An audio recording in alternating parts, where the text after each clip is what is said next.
Louvado seja nosso Senhor Jesus Cristo. Eu me lembrava agora há pouco, antes de chegar aqui no altar, os compromissos dos nossos irmãos acontecerem em meio a lágrimas, né? E tantas outras. Essa notícia que Jairo e sua família teve, nós também tivemos, né? Teu irmão morreu, tua filha morreu. E mesmo assim vocês não tiveram medo, mas eu não quero partir desse princípio não, depois de 20 anos, né? Hoje, quando rezava, sobretudo por vocês três, né? E por nós nessa noite, enfim, a gente tem o hábito de fazer a Lexio Divina, né? E me recordei assim que muitas vezes esse texto da hemorroísa ele já foi objeto das minhas orações e das nossas orações. Ele já foi objeto das nossas orações, do nosso... Nós gastamos tempo, né? Com esse texto, é tão bonita essa mulher que chega por detrás, tantos significados, essa vida interior, ela percebe que dentro dela houve uma cura, ela que superou, né? Quem conhece um pouco da cultura, por ela sangrar, ela era considerada impura há 12 anos, e aí a gente pensa, 12 anos sem abraço, 12 anos sem estar no meio da família, 12 anos sem presença, né? A gente se coloca num ambiente de solidão profunda que essa mulher vivia, e ela rompeu tudo isso por crer em Jesus e tocar em Jesus. É fantástico pensar, eu não sei se cada um já pensou tudo isso, deve ter pensado até mais, né? Mas eu queria parar sobre a casa de Jairo hoje, nessa noite. Porque Jairo tem uma notícia e ele vai até nosso Senhor porque ele acredita que aquele homem poderia fazer um bem, um milagre por sua filha. É tão interessante, eu nunca tinha parado para pensar dessa forma, porque quando a gente tem alguém que sofre ou está padecendo, a nossa tendência é querer ficar com a pessoa, é ou não é? O apego nos faz querer estar ali do lado, não querer sair. Jairo rompe isso, né? Ele vai atrás de Jesus, ele não para. Primeira coisa que eu achei assim fantástico hoje na leitura novamente desse evangelho era essa experiência. Ele sai, ele tem a filha doente, mas ele vai até Jesus. Essa capacidade de não parar na própria dor ou crer acima de tudo.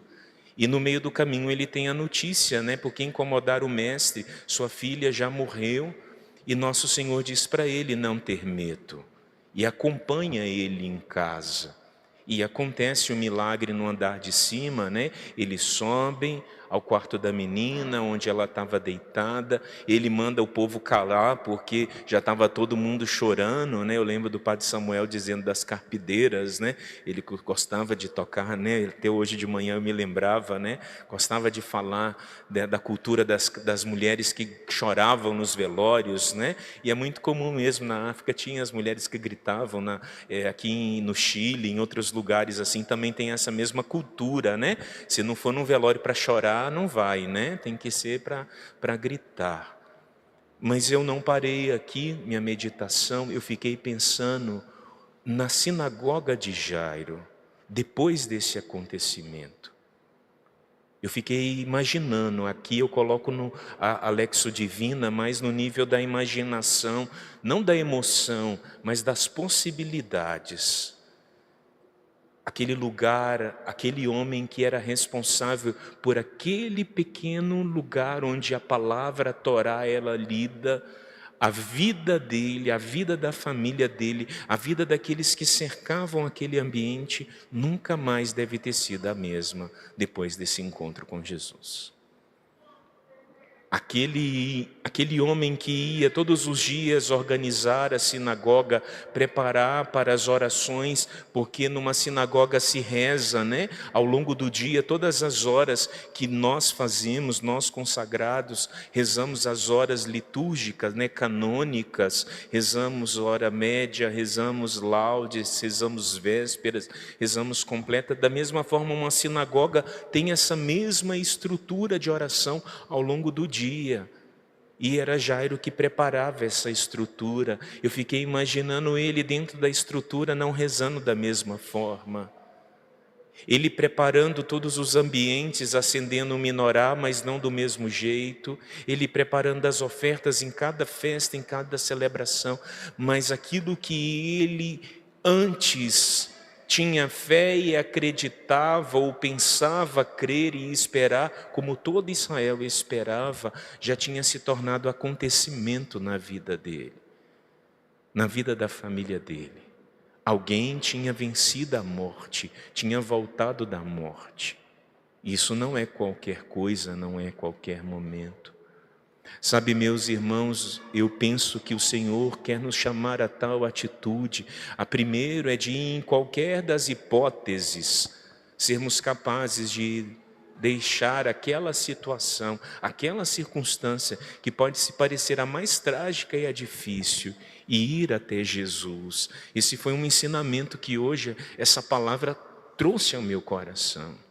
Ser capaz de olhar para aquela dor, né? Quando a gente visita doentes, igual fazia hoje, a gente fica sempre olhando, parando na dor, mas ser capaz de não olhar para a dor, não olhar para o acontecimento em si do sofrimento, mas ser capaz de ir até Jesus, porque Ele tem uma resposta. E o que a gente escuta dele hoje, cada um de nós? Não tenhas medo, não tenhas medo, eu estou aqui. É bonito essa palavra, não tenhas medo, eu estou aqui. Trazer essa presença do Cristo, mas não só qualquer presença, uma presença que entra na nossa casa, entra na nossa vida, na nossa história, entra na nossa família, vai lá onde nós queríamos às vezes até estar e é capaz de realizar aquilo que precisa ser realizado ou aquilo que o nosso coração pede e clama. Jairo pedia por sua filha. Jairo pedia, né, por a sua dor. Ele tinha e é de fato concreto, né? Não é natural que um pai enterre um filho. Não é natural que uma mãe enterre um filho. É uma dor que escapa às vezes à nossa compreensão. E podemos dizer, só quem enterrou pode narrar ou dizer. A dor vai permanecer sempre ali. A gente aprende a lidar com o tempo, a lidar com o passar do tempo, né? A modalidade da dor vai mudando, né? A ausência vai mudando, mas sempre vai estar ali. Mas o acontecimento em si, né? Hoje, a partir daí, aquilo que o Senhor deseja realizar. Hoje o Senhor abençoa a vida de vocês três, né? Que coisa bonita podermos dar graça. Choveu até agora há pouco, até ponto de transbordar a sacristia, né? Toda chuva, dizia minha avó, é bênção de Deus. Então eu acho que Deus quis enriquecer vocês ao ponto de transbordar, né? E fazer encher o coração e a vida sua, F, Elaine, Cláudia, né? E ver vocês três hoje aqui, para nós edifica o nosso coração e a nossa vida. As lágrimas passam, a morte passa e a gente faz entender a palavra, né? A morte passa, aquilo que vai passando, mas o que tem que permanecer é o nosso amor por Jesus Cristo. A quem nós vamos? Aonde nós vamos? A hemorroísa hoje sabia onde ir. Jairo sabia quem ir. Que vocês tenham sempre isso em mente, saibam aonde ir. Ao Senhor, ao altar, a graça, né? A presença de Deus na vida, né? Eu acredito que no tempo de vocês, aqui era tudo amarelo, né? A gente teve o tempo do amarelo, depois o tempo do verde, agora tem um tempo de estar bonito, né? Não que antes não era, né? Para nós era o melhor que nós tínhamos, né? Para amar a Deus. Para quem não sabe, esse rincão já teve diversas cores, né? Ele já foi amarelo, um amarelo quase vivo, né? Aí depois cansou do amarelo, botou um verde, né? E a gente viveu de esperança por muito tempo. Agora ele está bonito, né? Eu não tenho outra palavra para poder dizer para ele. Ele está bonito, né? Então a gente vai vivendo os tempos da nossa vida, os tempos da nossa consagração, os tempos daquilo que o Senhor tem para nós. Acho que um pouquinho daquilo que ontem nós celebrávamos uma missa interna em casa, dando graças a Deus. Eu nos convidava os consagrados a meditar um pouco sobre as fases da vida consagrada, as idades, mas olhar para vocês não é ver os mais velhos no sentido de idade, porque tem quem é mais velho que vocês no carisma enquanto idade, mas olhar para vocês enquanto missão, enquanto resposta. E isso nos edifica. Eu queria nos convidar a louvarmos a Deus pela vida dos nossos irmãos juntos, né? A partir da palavra, a partir dessa ação de graças que é essa Santa Missa. Pedimos ao Senhor que verdadeiramente possa enriquecer. Chuvas, que venham muitas, né? Se for para inundar o coração e a vida e trazer alegria. Bênçãos, elas estão presentes. Lágrimas, eu não preciso dizer que elas também virão. Mortes, elas também estarão parte da nossa vida e já fizeram, né? Ver a comunidade com o passar do tempo, alguns estão chegando agora, né? Mas para nós foi muito doído quando a gente perdeu os nossos irmãos, porque na verdade a gente não tinha perdido ainda. Essa é uma verdade. A gente não sabia o que era a morte, né?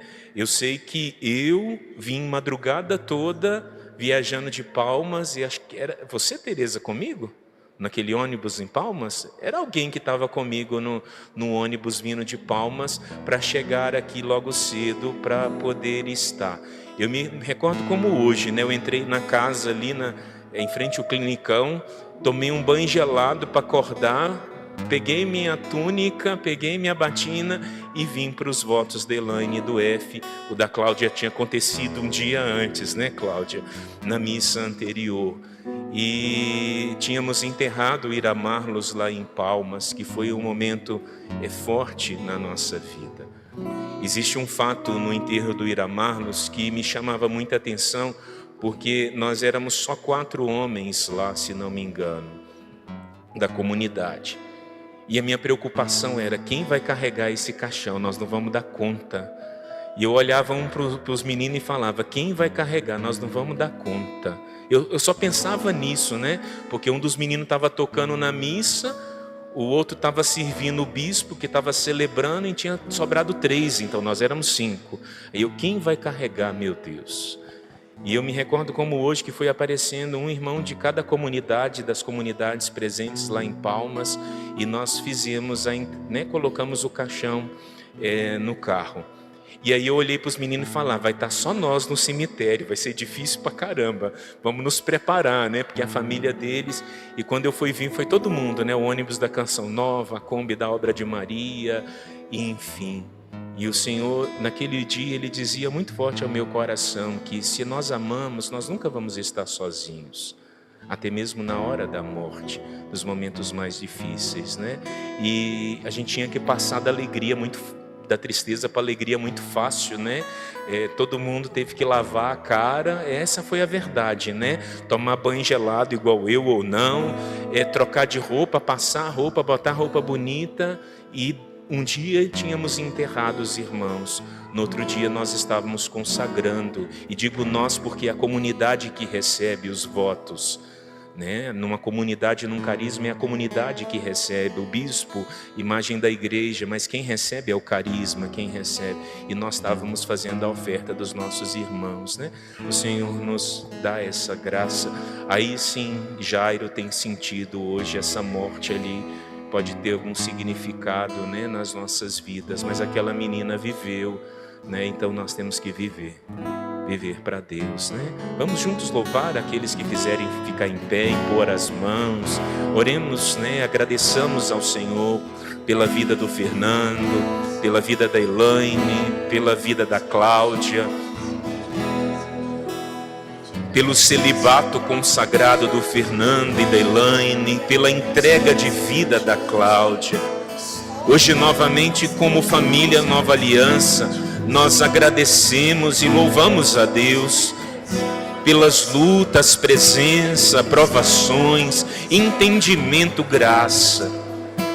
Também junto com suas famílias nós queremos agradecer, porque um dia suas famílias o ofertaram, os entregaram neste altar, neste lugar aqui. E hoje novamente nós assim queremos confiá-los nas mãos do Senhor, na graça do Senhor. Jesus, nós pedimos, abençoa, protege, guarde, faça frutificar. Espírito Santo, santifique as almas e as vidas, os corações, e sejam eles verdadeiros sinais, instrumentos de instauração e restauração desse amor filial. Conceda, Senhor, ao coração da Cláudia, da Elaine, do Fernando, serem verdadeiras imagens desse amor, um amor que nos convoca a uma filiação, um amor que rompe as orfandades, um amor que se transforma em amor doação, na cruz, no altar, na vida. Por isso, muito obrigado, Senhor. Sejam eles, Senhor, hoje enriquecidos com a Tua graça e a Tua bênção, Senhor. Muito obrigado, Senhor.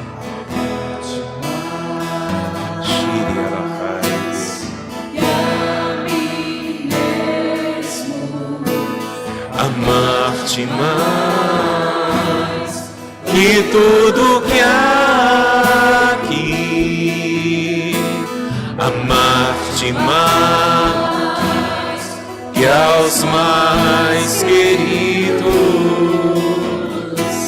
amar-te e dar a vida só por ti.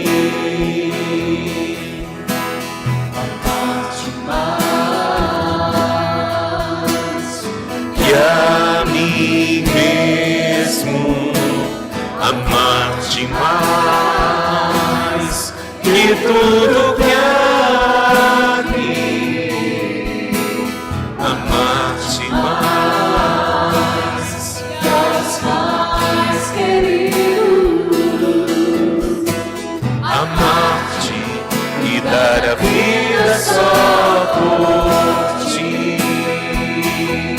Com minhas forças, com minhas forças,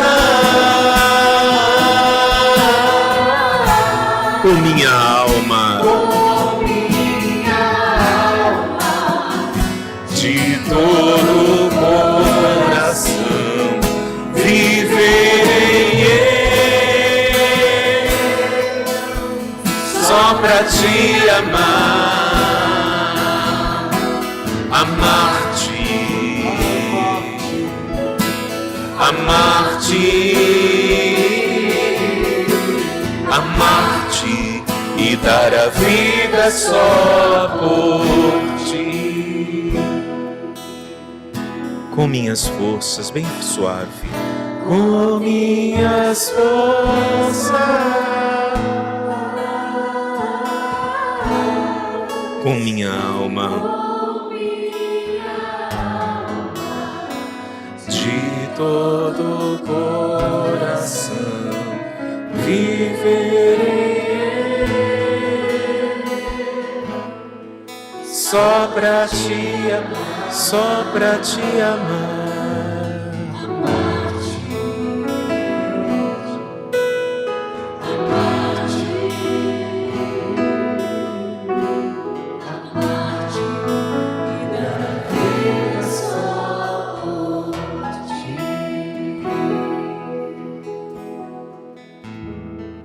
E a palavra diz, e aqui eu termino, a vocês: não tenhas medo, basta ter fé. E não deixou que ninguém o acompanhasse, a não ser Pedro, Tiago e João. Está aí os três, acompanhando a Jesus e entrando na casa para ver o milagre. Não tenhas medo, né? Se o milagre ainda não chegou, que ele chegue, né? E chegue todos os dias na vida de vocês e através da vida de vocês. Louvado seja nosso Senhor Jesus Cristo. Para sempre seja louvado.